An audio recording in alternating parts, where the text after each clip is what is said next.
Nah, oke guys, di video kali ini buat teman-teman yang ingin membeli iPhone 14 Pro Max, tapi kalian masih ragu nih, kira-kira masih bagus nggak iPhone 14 Pro Max ini kalau kita beli di tahun 2024. Nah, di sini saya akan bahas 7 kelebihan ya iPhone 14 Pro Max. Yang pastinya ini berdasarkan pendapat saya. Nah, yang pertama itu dari segi harga dulu. Untuk iPhone 14 Pro Max ini sendiri, untuk yang garansi resmi ya, untuk barunya itu sekarang berada di angka 18 jutaan untuk yang 128 GB, dan sedangkan untuk yang 256 itu ada di 20 juta setengah, 20.500.000 ya guys. Itu untuk garansi iBox ataupun garansi resmi. Nah, kedua yaitu desain. Nah, di sini guys, ini yang harus kalian pertimbangkan lagi ya guys, antara kalian mau pilih iPhone 14 Pro Max atau iPhone 15 Pro Max. Nah, untuk desainnya sendiri di sini saya lebih suka desainnya iPhone seri 14 Pro ataupun 14 Pro Max karena dia bahannya ini terbuat dari stainless steel yang mengkilat, sehingga ya kalau dilihat-lihat ini sih jauh lebih mewah ya ketimbang iPhone seri 15 Pro ataupun 15 Pro Max.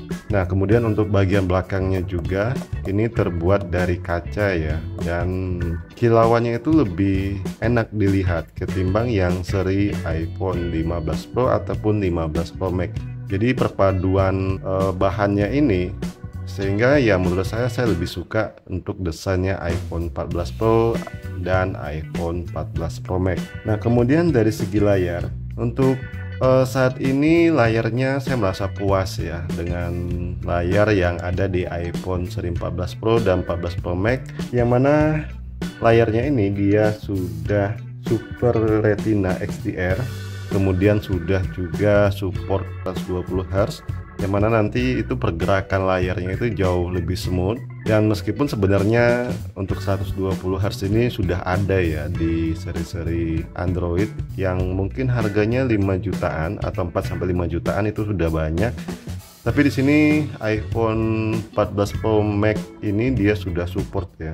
Dan untuk layar 120 Hz ini sudah mulai iPhone seri 13 ya, 13 Pro dan 13 Pro Max. Kalau 13 basic itu belum support guys, dia masih di 60 Hz. Nah, kemudian yang pasti untuk kecerahan pun juga sudah sangat terang ya di 2000 nits. Kemudian yang pasti dia sudah support always on. Ya, meskipun ini ya di Android pun di Android pun sebenarnya udah diterapin ya, terutama di Samsung itu kalau nggak salah. Tapi ya bagus lah.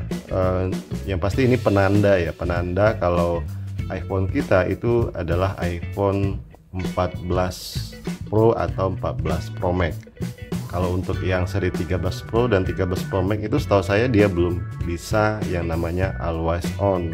Nah, kemudian yang pasti di sini ada yang namanya Dynamic Island ya. Meskipun saya sendiri ini fiturnya ini tidak terlalu kepakai sih guys sebenarnya.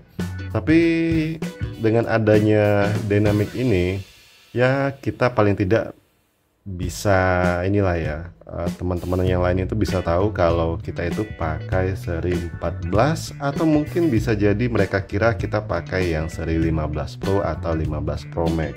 Nah, kemudian dari segi iOS-nya, untuk iOS-nya sendiri untuk saat ini saya berada di versi terbaru ya, di 17.4.1, dan yang pasti umurnya sendiri ini sudah masih panjang ya guys. Mungkin masih bisa dapat iOS itu sampai di iOS 2021 ya mungkin ya, atau mungkin bahkan sampai di iOS 22 guys. Nah, kemudian untuk chipsetnya juga di sini kalau menurut saya sih ya masih sangat baik sih guys sebenarnya untuk di tahun 2024 ini. Terutama kalau misalkan saya pakai untuk main game ya, untuk main game Mobile Legends ataupun render video seperti CapCut ya, ini ya dia sangat cepat untuk proses rendernya, dan untuk game pun juga sangat enak sih sebenarnya guys. Karena menurut saya kan untuk A16 Bionic ini untuk saat ini masih masih sangat bagus untuk kita pakai ya guys, apalagi dia sudah 4 nanometer dan RAM-nya pun di sini dia sudah menggunakan 6 GB RAM. Jadi menurut saya untuk multitasking hari-harian saya ini masih enak. Kita masih bisa buka banyak aplikasi ya. Ini mau Facebook, mau IG, ini masih bisa dengan lancar.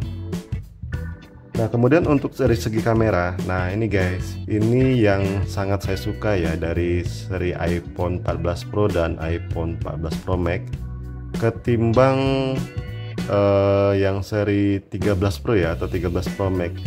Untuk kamera utamanya sendiri ini dia sudah 48 megapiksel guys, dan ini selalu saya pakai untuk foto maupun video. Tapi untuk yang ultra wide dan ya lensa tele ini sendiri saya sangat jarang pakai ya. Kalau untuk yang ultra wide nya ini masih sering dipakai, tapi untuk pengambilan foto, kalau video saya kurang jarang saya pakai guys. Dan yang pasti dia untuk low light nya ini sangat enak guys, sangat bagus ya, udah cukup lah untuk saat ini. Dan saya sendiri pun ngerasakannya ya untuk settingan low light nya ini. Kadang kalau di kondisi yang minim cahaya saya lebih banyak foto itu tanpa menggunakan flash. Saya menggunakan ya mode biasa, mode malamnya saya aktifkan. Kadang untuk settingannya pun ya saya sedikit atur sedikit lah ya untuk biar penangkapan cahayanya itu jauh lebih baik.